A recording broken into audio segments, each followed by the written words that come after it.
or to the cloud. Great. All right, thank you. Okay.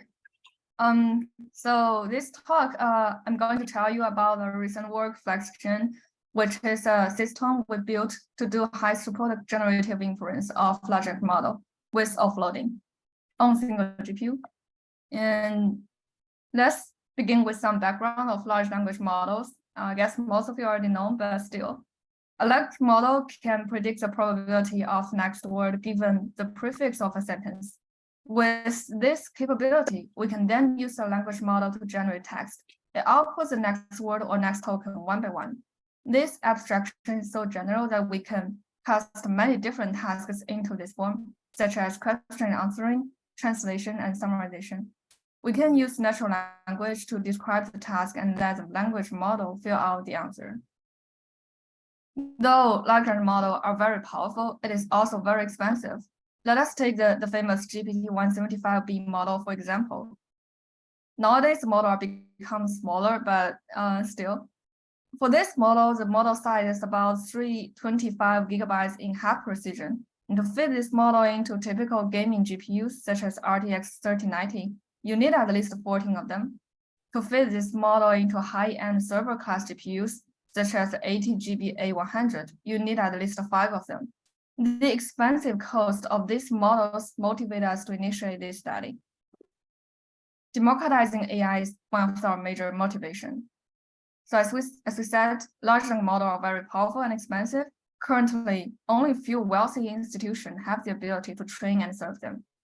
People are worried about monopolizing AI if only a few companies can do it and provide it as a black box. You may have observed that there are many exciting efforts from the open source community recently, including open models, open datasets, and there are many efforts on making models easier to serve and more accessible on CPU, on web, on mobile, etc. FlexGen is one of such kind of efforts. I personally believe that large language model will be in everyone's access, and we are just like in the era of early giant computers. The final solution could be many models in different deployment mode. Self-hosted models may not be the dominating one, but could be an important component, especially for privacy-sensitive but non-intensive tasks. To make this large model accessible, we at least need to lower the requirements for running them. Prior efforts fit into these 3 directions. The first approach applies standard model compression techniques to reduce the model size. It compresses the model to lower precision or sparse format by quantization, pruning, or specification, so the total memory footprint is reduced. The second approach is kind of interesting. It amortizes the cost by decentralized collaboration. This approach collects the spare compute resources from multiple people and lets them jointly hold the model weights to serve inference requests. The last approach is offloading. It utilizes the cheaper CPU and disk by offloading the computation and the storage to these cheaper devices. These methods all can effectively lower the resource requirements of running large language models, but there is still room for improvements. Research in the first 2 directions often assumes that the model fits into the GPU memory and thereby struggles to run 175-bit scale models with a single commodity GPU. On the other hand, state-of-the-art offloading-based systems in the 3rd category do not achieve acceptable throughput on a single GPU due to inefficient I/O scheduling and tensor placement. For example, these systems can be bottlenecked by the small batch size. Sometimes they can only use a batch size of 1 or 2 for PT-175B. As we mentioned before, another motivation for this project is that there exists some latency-insensitive tasks whose inputs can be processed in large batch. For example, benchmarking on some offline datasets, information extraction for large corps, and data text processing. Previous research inherits offloading strategies from training, which turns out to be suboptimal points for inference, especially when measured under throughput. And we found that there is actually a large space underexplored if targeting throughput by trading off latency. Here is our main results compared with two baselines, deep speed zero inference and Hugging Face accelerate. Besides offloading techniques, we also propose an approach for compression, which denoted by the blue dashed line. The left figure is the result for OPT175B. Each point corresponds to a certain configuration, which includes the effective batch size. The x-axis represents the total latency for the whole batch. So if the batch size is equals to 10, the latency is the time spent to finish the inference for all 10 inputs.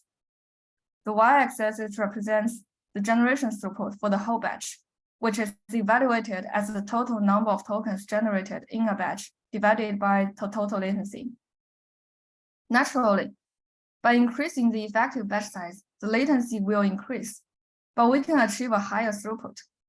From the curve, we can observe that FlexGen dominates the two baselines and can achieve much higher throughput, even with the same latency.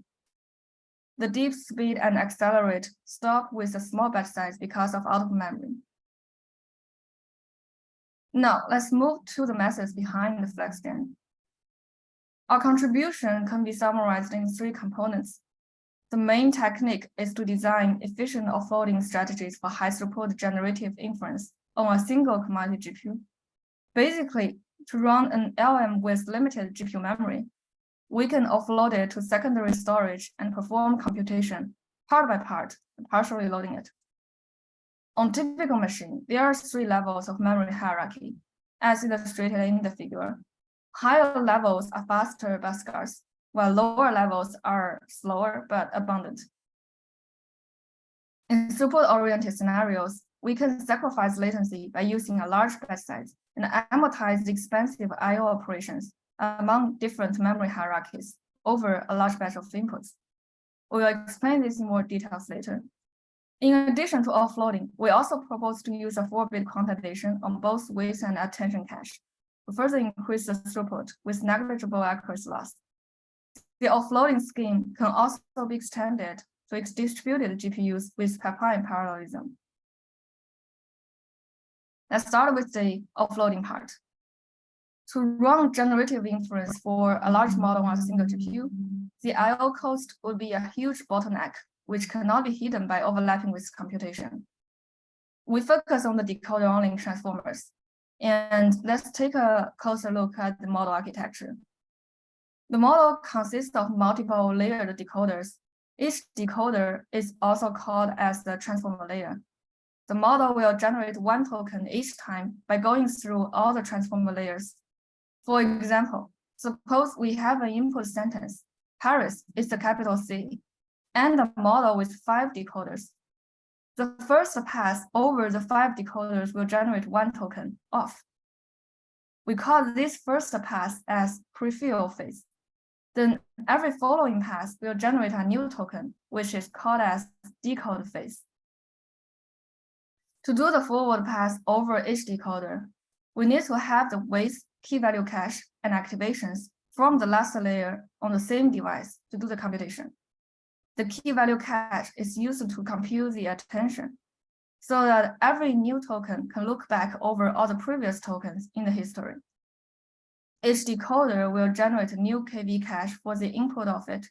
The KV cache dumped in the prefill phase is larger as the input is longer. During decode phase, there is only KV cache for one token size being dumped for each decoder. Notice that the decoder needs to read all previous KV cache each time.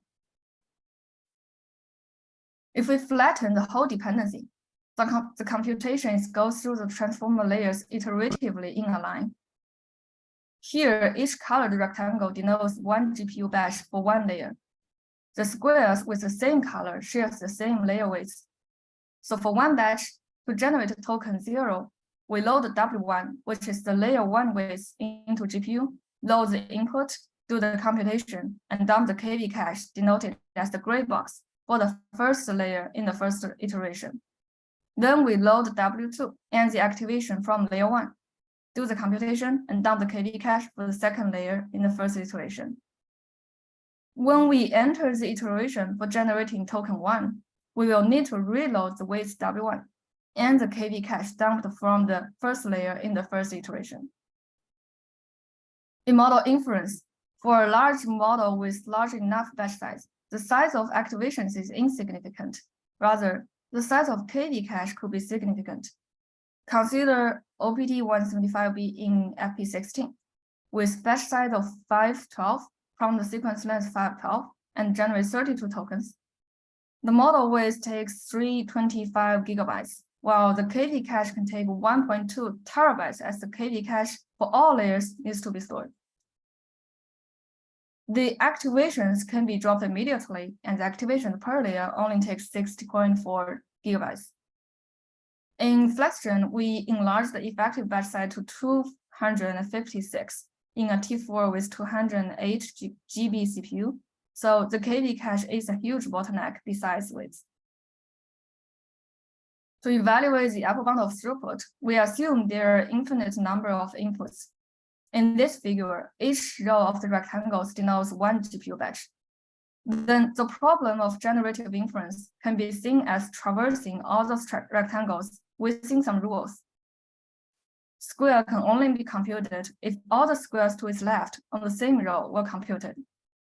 To compute a square on a device, all its inputs, including weights, activations, and cache, must be loaded to the same device.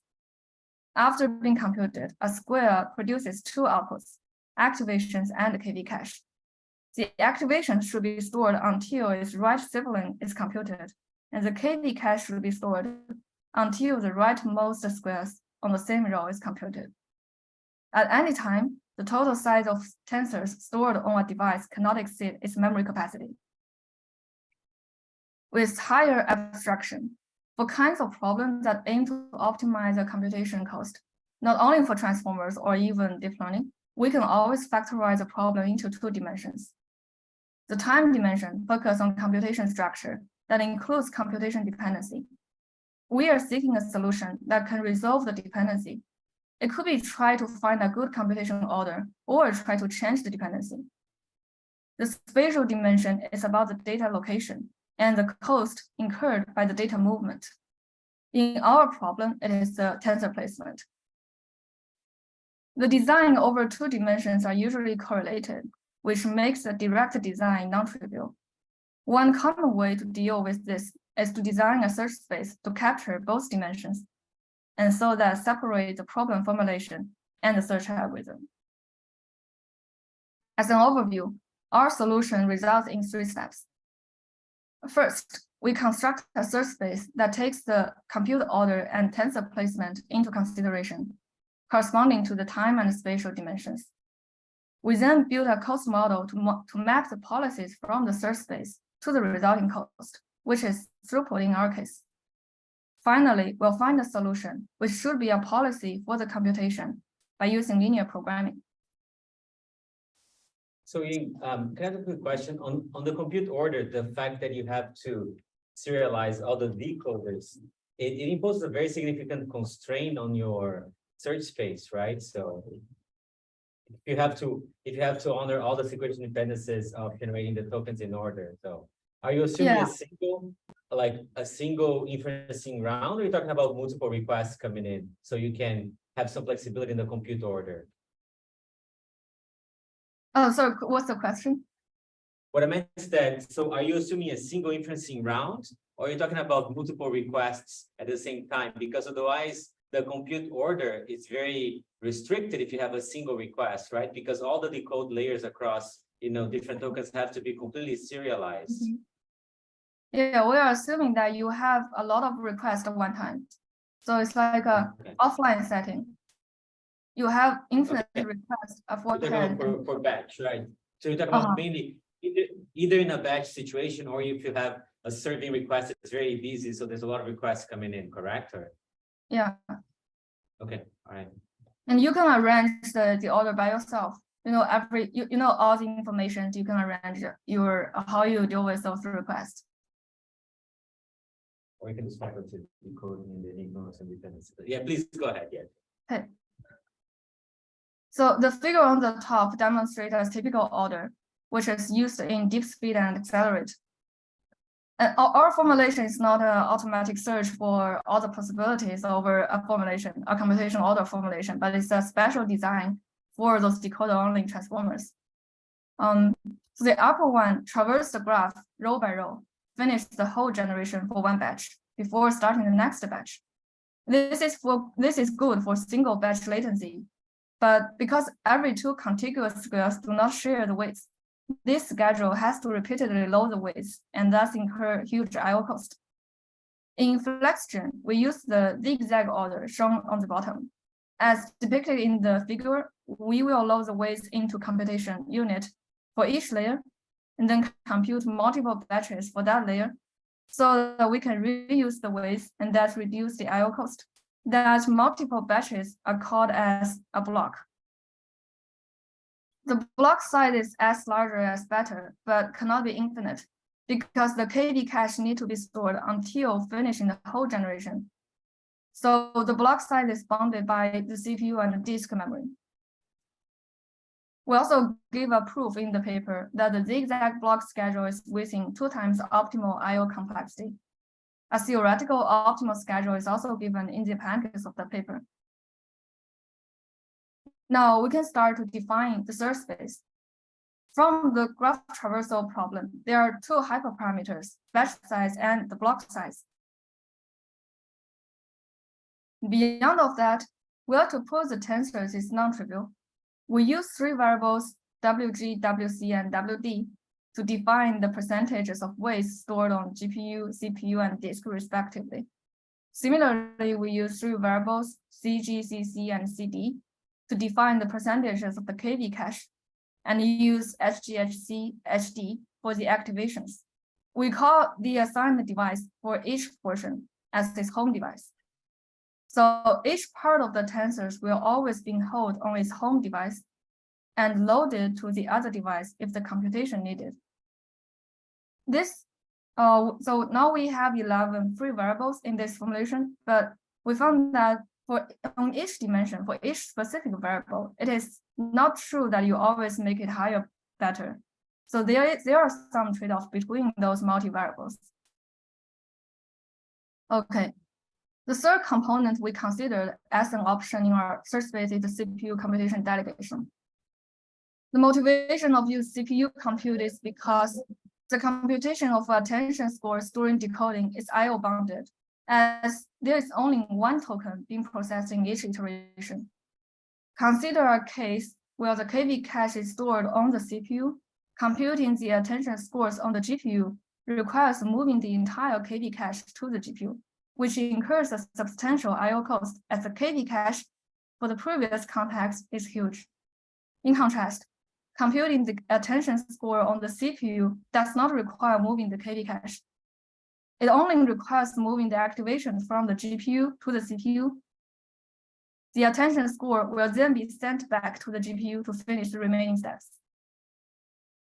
Next, we'll talk about how do we find a policy in the defined search space. We develop an analytical cost model to estimate the execution time given hardware specifications and the hyperparameters in the search space. The cost model predicts the latency during prefill for one layer, denoted as T-pre, and the average latency during decoding for one layer, denoted as T-gen in one block. The total latency for computing a block can then be estimated as this formula. Well, L is the number of layers, and N is the number of tokens to generate. Assuming perfect overlapping of I/O and compute, T-pre can be estimated as the maximum value over the I/O and compute events during prefill for one layer. Here, C to G means the CPU to GPU I/O time, G to C means GPU to CPU, D to C means disk to CPU, and the C to D means CPU to disk. Comp means the computation time. The estimation of T-gen follows a similar pattern. Specifically, for I/O terms like D to C, G, which is the disk to CPU I/O time in generation, is estimated by summing up the I/O events, including reading the cache, weights, and activations. All this can be calculated. The blue variables are free variables that are the hyperparameters we want to solve for. A careful calculation for memory usage gives the memory constraints. For example, the GPU peak memory can be calculated as the sum of the size of the tensors stored on the GPU and the GPU working memory. The formulas and the constraints can be formulated as an optimization problem. The objective is to maximize the throughput, which is equivalent to minimizing the total execution time over block size. By enumerating the GPU batch size and block size, the remaining formulation becomes a linear programming problem, which can be solved very fast. The optimizer will return the 11 hyperparameters that we need for a policy, which determines the offloading strategy. We also introduced compression in FlexGen. We use group-wise quantization to directly quantize both weights and KV cache from FP16 to 4-bit integers without retraining or calibration. This surprisingly works well for OPT models. And my guess is that either larger models are very robust to this kind of compression, or the OPT models are undertrained. This quantization introduces compression and decompression overhead, but the benefits in memory reduction exceed these overheads. First, by compressing the tensors, we can reduce the cost of moving tensors between memory hierarchies. Second, by reducing the total memory footprint, sometimes we can avoid the offloading to the slower hierarchy. So for example, if we compress the entire thing to make it fit into GPU memory, CPU memory, then we can avoid the slow disk swapping. There are more works about quantization, including 4-bit quantization recently, but we will omit the discussion, and this is not the main topic for FlexGen. The techniques introduced in FlexGen are orthogonal to quantization techniques, and so can be combined with different quantization methods. While our focus is single GPU, FlexGen also comes with a distributed runtime to allow scaling. Note that FlexGen can only scale in certain cases. If you have multiple GPUs on the same machine, then FlexGen does not scale well because offloading can be limited by the shared PCIe or disk bandwidth. If you have multiple machines and one GPU per machine, then it can scale well. In this case, we can use two kinds of parallelism methods. The most straightforward method is data parallelism. It gives you linear scaling. However, it is not memory friendly because it basically replicates the same setting on each machine.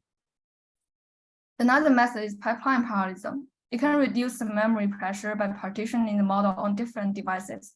Therefore, sometimes it can achieve superlinear scaling by avoiding some I/O cost. However, sometimes it can be slower than data parallelism due to pipeline bubbles. The final performance depends on the input and output sequence lengths. And one message from such regime is that if one want to target throughput, pipeline parallelism would be a good choice. But if you are targeting latency, single query latency, then tensor parallelism may be a better choice. Now let's see how FlexGen performs. First, if we evaluate the maximum generation throughput of each system, we use a single T4 GPU, 208 GB of DRAM, and a 1.5 TE SSD. The task is to generate 32 tokens for each sequences in a batch. The input sequence length is 512. Our metric is the generation throughput, which is defined as the number of generated tokens divided by the total latency. We evaluated 3 offloading-based systems: Hugging Face Accelerate, Deep Speed Zero Inference, and FlexGen. On 3 models ranging from 6.7B to 175B, FlexGen C denotes the FlexGen with compression. As shown in the figure, FlexGen can achieve throughput that is orders of magnitude higher than baseline systems. For the largest OPT 175B, baseline system can only use batch size 1 or 2 because they cannot offload the KV cache out of GPU, while FlexGen can optimize the tensor placement and compute schedule to use an effective batch size of 256. If we turn on compression, FlexGen can fit the entire computation into CPU and avoid disk swapping to achieve a even higher throughput. In the columns on the left, the 6.7B model can fit into GPU completely So the improvement of compression is small. And the overall improvement is small because there's no offloading. And this is the result from FlexGen for distributed GPUs. From the rightmost 3 columns, we can observe it achieves superlinear decoding throughput. The setting for distributed GPUs is more related to collaborative inference. We shown such a prototype in FlexGen, but the collaborative inference in practice needs to consider more aspects. For example, how to handle the dynamic join and leave, and how to have the fault tolerance. One possible incentive of collaborative inference for throughput-oriented tasks could be the decentralized ownership of models. We also did an execution time breakdown of the OPT 175B case. We list the time spent for compute, wait read, cache read, and cache write during prefill and decoding here. From this table, we can make the following observations. During prefill, the computation utilization is 82%, so it is relatively high. During decoding, the compute utilization is only 13%, so it is very low. Overall, because most of the time is spent on decoding, the overall utilization is only 26%. During prefill, the arithmetic intensity is high because we can process a lot of tokens together so that we can overlap the I/O with computation well. During the decoding, despite the all careful scheduling, we cannot achieve a high utilization because of the low arithmetic intensity. So why it is still interesting? The answer is multiple. First, our proposed idea and formulation are not restricted to specific hardware or model. It has a great potential for LLM in the emerging trend of designing hardware with unified memory, including technologies like Apple's M chips and some AMD designs. Second, we hope to strengthen the attention of the community to the scenario of batch processing. And third, we believe there will be more solutions to address the GPU utilization problem. The future efforts may be able to increase the decoding efficiency. For example, parallel decoding or fusing the prefill and decode phases. Another example I have in head is combining memory-intensive tasks and compute-intensive tasks. And there must be more that I haven't thought about. There are many related future directions. In order to have locally personalized model, it is important to do parameter-efficient fine-tuning on a single GPU, and then about the local inference. One may also try to optimize the latency rather than throughput by exploring more on model sparsity. We can also co-design the model to make it more friendly for offloading, such as MOE or utilizing some sparsity. Finally, the whole model inference may still be too heavy to be true on one GPU, one community GPU, and there may be more to do with the cloud edge collaboration. This ends my talk. Thank you. All right.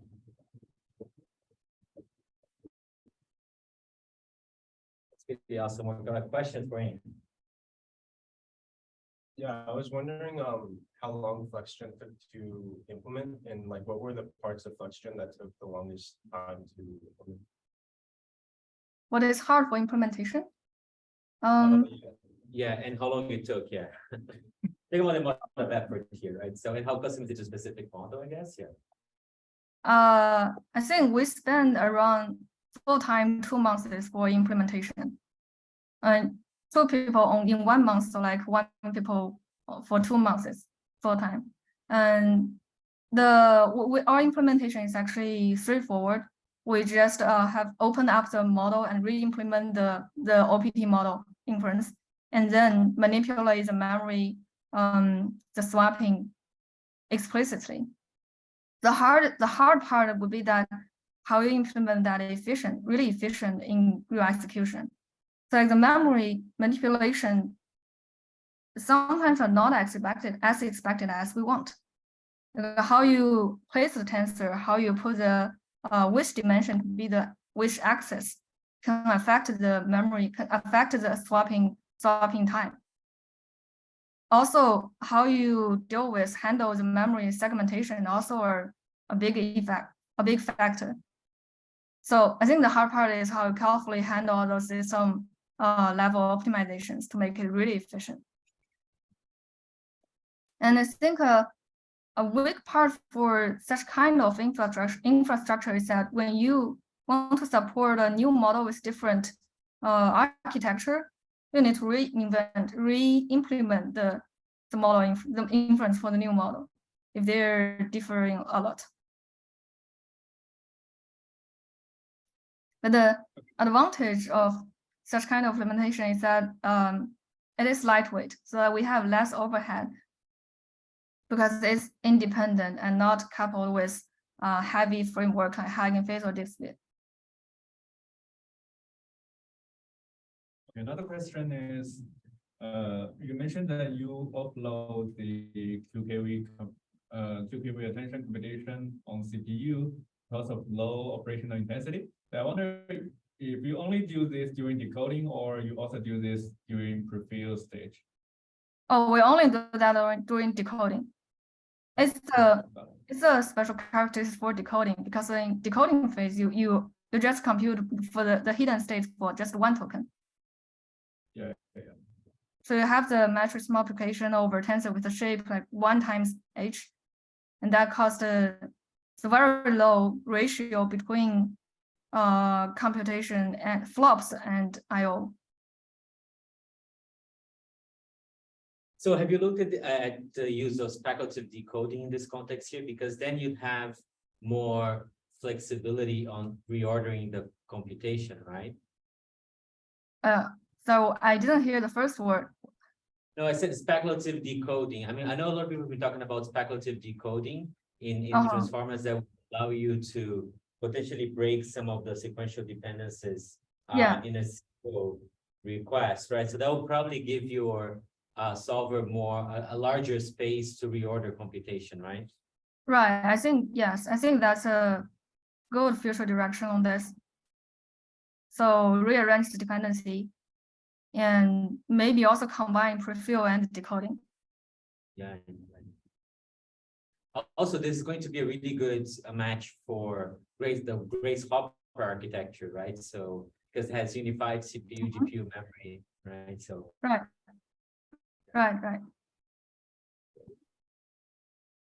Oh, more questions, Brian?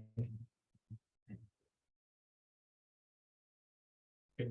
All right. Thank you again. Thank you very much. I return the favor and stop by. So. Thank you. Thank you very much. Okay, have a good day. Thank you. Bye. Bye.